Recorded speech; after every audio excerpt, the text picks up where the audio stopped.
Ahoy there, YouTube! We're back again for more of our Gencon Bonanza Explosion Blood coverage here live at Gencon 2019. Thanks in part to all of our amazing Kickstarter backers. These spectacular companies here who donated games to our Kickstarter to help make it all possible, sent us for the 6th straight year. And our big sponsor, Steve Jackson Games, who has the new Deadly Doodles, a draw-and-draw game. Click on the link, check it out, and Tasty Minstrel Games, who sponsors everything we do. Right now we're at the IDW Games booth with Spencer, and we're about to learn about the new Towers of Arkhanos. So what is Towers of Arkhanos? So Towers of Arkhanos is a dice drafting and semi-worker placement game. Basically, it's a fully competitive game where players each take control of a school of magicians, and schools are made up of multiple pupils and one master.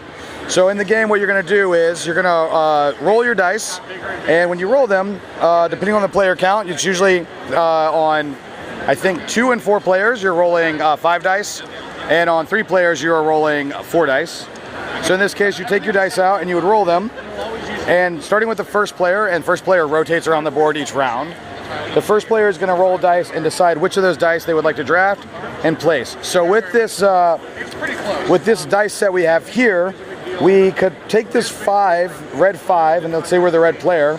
We could pick it up and we could place it onto this tower where another player, the previous red player played previously, I should say.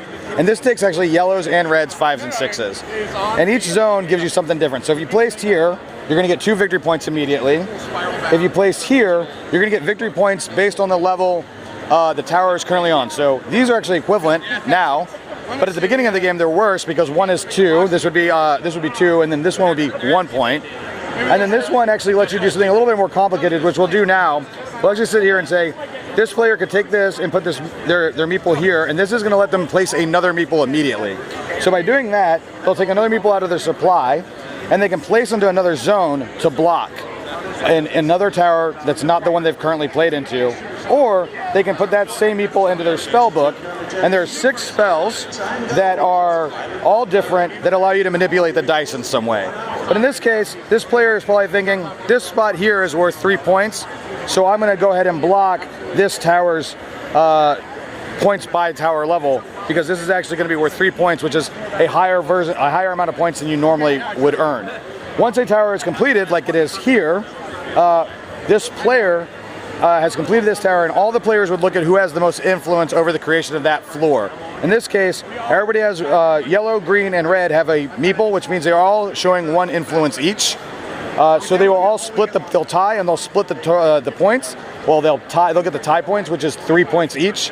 However, had red used his master to place there, red would have 2 because masters are actually worth 2 points, and they're this different looking meeple here. And then these guys would tie and split the points, 3 and 3. And when you have the most points, you get 6. Second would be 4, and ties are 3. But the issue with doing something like this is that once you place a master or a pupil into a spot as a block, when the tower is completed, everybody gets their meeples back, except the person who used their meeple to block, so that they stay there to create the next level of the tower. So this player in that scenario would actually be sacrificing their master to win that tower, but would be losing them for the rest of the game. Depending on how late in the game it is, sacrificing your master like that may actually be a really smart play, because you might be scoring 2 towers at the same time and denying a player from scoring a lot of points, right? Winning 2 towers and denying another player the points or the opportunity to do so. So there's a little bit of a cutthroat mechanic in there that you can manipulate if you're willing to play that way, but it's also light enough that like families can play it with their kids and kind of just keep it like pretty easy and clean without feeling like I need to deny and I need to like hate draft and hate place, right? Also, if you ever have a die you can't play, you can always play into this generic center tower, and it works similar to the additional meeple one. But what happens there is if you play, let's say, this 2 that you can't play anywhere else, or you could play that 2 there. So let's say this 6. You can play this 6 here. If you play in there, the only thing you do is put another meeple into your spell book. So this tower always generates spells for you to use, and then these ones have a little bit more options.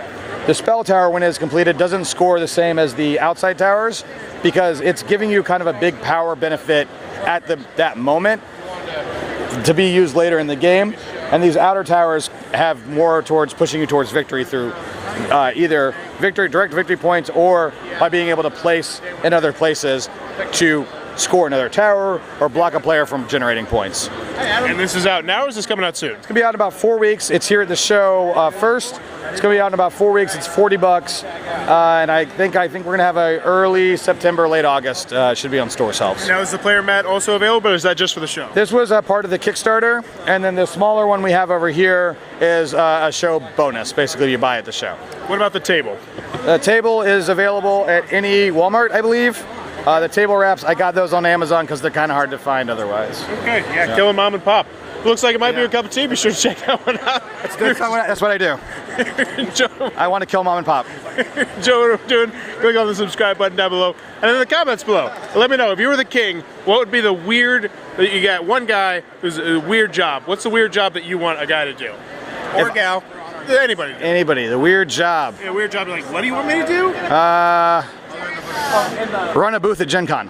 Oh, really? That's the weird job I want them to do. I want a 24-hour board game buddy. I want an on-call guy, yeah, be like, that's a yeah, good let's one. play board games all the time. And if you don't, execution. Let me know in the comments below. And as always, thanks for your time, YouTube.